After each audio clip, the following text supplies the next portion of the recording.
என்னுதட்டின் மீது உன்னுதடு எழுதிய முதல் கவிதை எத்தனை முறை நினைத்தாலும் சலிப்பதே இல்லை. மாலையில் சூரியன் மறையும் நேரம் மௌனமாய் ஜொலித்தது மஞ்சள் வானம். ஆளை மயக்கியது அந்த குயிலின் கீதம், அந்திவானம் எங்கும் பறவைகளின் ரீங்காரம். இத்தனை இனிமைக்கு மத்தியில் இதயம் தொலைத்து கொண்டிருந்தேன். அது அவள் வரும் நேரம் என்பதால் அங்கேயே காத்து கொண்டிருந்தேன். பூக்களை நீங்கள் ரசித்ததுண்டா? பூக்கள் புடவை சூடி கண்டதுண்டா? பூக்களே பெண்களாக பிறந்ததுண்டா?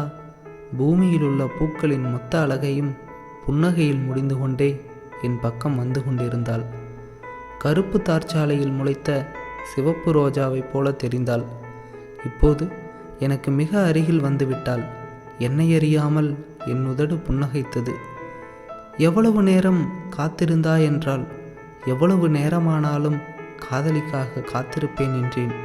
மீண்டும் புன்னகைத்தாள். எதிர்பார்த்தபடி எல்லாம் பேசினோம். ஆனால் எதிர்பார்க்கவில்லை அந்த நொடியை. மௌனமாக சிரித்தாள். மார்போடு அணைத்து கொண்டாள். வெக்கம் உடைத்து பக்கம் இழுத்து முதல் முத்தமிட்டாள். இன்னுதட்டின் மீது உன்னுதடு எழுதிய முதல் கவிதை எத்தனை முறை நினைத்தாலும் சலிப்பதே இல்லை.